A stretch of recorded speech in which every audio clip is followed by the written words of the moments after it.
इसमें कोई शक नहीं है कि भाई केबीएस पीआरटी के रिजल्ट में वाकई बहुत देरी हो रही है, क्योंकि इस देरी की वजह से समस्या केवल ये नहीं है कि भाई रिजल्ट का इंतजार किया जा रहा है। रिजल्ट को लेकर के बहुत सारी चीजें और भी मैटर करती हैं। नमस्कार, मैं सोनिया सिंह स्वागत करती हूँ बीट द कंपटीशन पे। केबीएस के पीआरटी के रिजल्ट में इतनी देरी क्यों, और उस देरी के बावजूद भी अभी तक कोई भी ऑफिशियल नोटिफिकेशन क्यों नहीं है? ऐसे में कैंडिडेट्स का भी ये सवाल पूछना काफी लाजमी है कि भाई पेपर के रिजल्ट का वेट करें या फिर किसी और पेपर की तैयारी करें। यहाँ पर कुल मिलाकर के अगर देखा जाए तो केबीएस पीआरटी की देरी का क्या-क्या कारण हो सकता है, अगर उसके ऊपर गौर फरमाएं तो काफी सारे हमारे जो आदरणीय अध्यापक हैं सोशल मीडिया के ऊपर भी, या फिर अगर कहें कि ऑफलाइन मोड में भी, उनका ये मानना है कि भाई केबीएस यहाँ पर व्यस्त है टीजीटी पीजीटी के इंटरव्यूज करवाने में, तो 21 मई से पहले संभावना काफी कम है कि रिजल्ट यहाँ पर डिक्लेयर हो सके। पहली बात। दूसरी समस्या सबसे बड़ी खड़ी हो रही है केवीएस पीआरटी में बीएड वालों के अपीयरेंस को लेकर के, जिसको कि लेकर के इलाहाबाद हाई कोर्ट ने रिट डाला है और वो डिसीजन मेकिंग प्रोसेस फॉरवर्ड कर दिया है सुप्रीम कोर्ट के पास, क्योंकि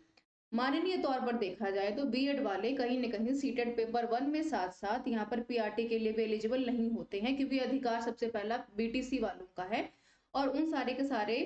कैंडिडेट्स का है जो कि प्राइमरी स्तर पर केवल तैयारी करते हैं, क्योंकि बीएड वाले अदर पेपर में भी अपीयर होने के लिए एलिजिबल है, चाहे वो टीजीटी है चाहे वो पीजीटी है। तो ये भी एक देरी का कारण बन सकता है। लेकिन सबसे बड़ी समस्या ये है कि इस देरी के ऊपर जब तक कोई डिक्लेरेशन ऑफिशियल नहीं समझ में आता है, तब तक एक बहुत बड़ी समस्या कैंडिडेट्स के पास बची हुई है। ऐसे में ये सवाल पूछना जायज़ है कि करें तो करें क्या? देखिए, सीधी-सी बात है, केंद्रीय विद्यालय की वैकेंसी आई है 4 साल बाद, उसकी ट्रांसपेरेंसी से लेकर के, आंसर कीज़ से लेकर के और कैंडिडेट्स के सिलेक्शन के ऊपर सवाल खड़े होना लाज़मी है।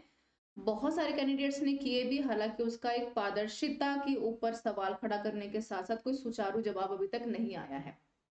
यहाँ पर उसके बाद सवाल आता है कि भई अब क्या किया जाए? रिज़ल्ट का वेट करें, इंटरव्यू की तैयारी करें या फिर हम आगे की तरफ बढ़ें ताकि बाकी एग्ज़ाम्स को देख पाएँ। देखिए, अगर आप अध्यापक बनने की दौड़ में हैं, सच में अगर सरकारी नौकरी पाना चाहते हैं, तो सीधी-सी बात है कि आपको अपनी जो किस्मत है और अपना हार्ड वर्क और स्मार्ट वर्क है, केवल गवर्नमेंट इंस्टीट्यूशंस के साथ-साथ ही नहीं, बल्कि प्राइवेट इंस्टीट्यूशन में भी आज़माने की बहुत ज़रूरत है। इसके अलावा अगर केवीएस के बाद अगर बात की जाए, तो अपने स्टेट के ऊपर नज़र रखिए,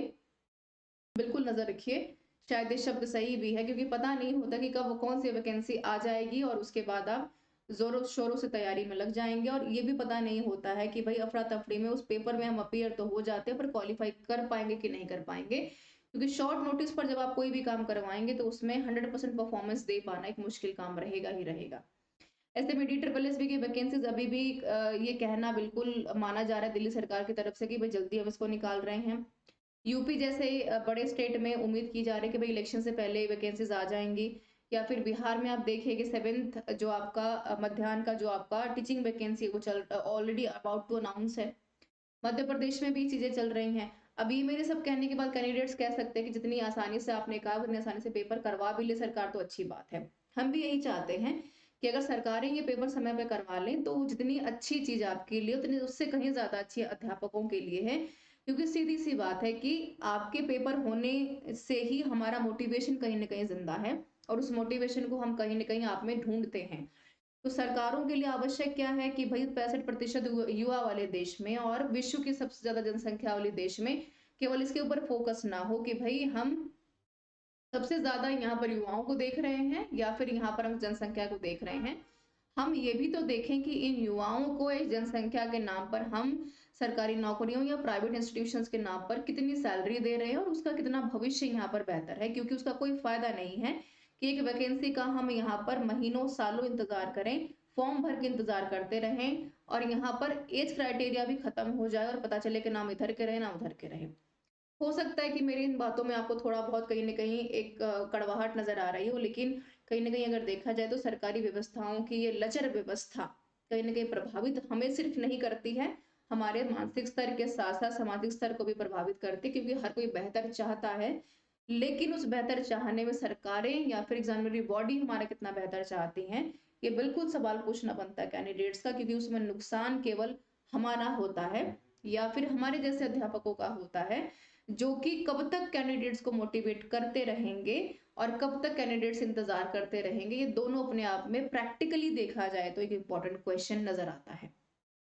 कमेंट करके साझा कीजिए अपने विचारों को और बताइए कि आप इन व्यवस्थाओं के बारे में क्या सोचते हैं और देरी, इंतज़ार इस एग्ज़ाम में कितनी चीज़ें आपकी धूमिल होती नज़र आती हैं। मेरे साथ बने रहने के लिए आपका बहुत-बहुत धन्यवाद।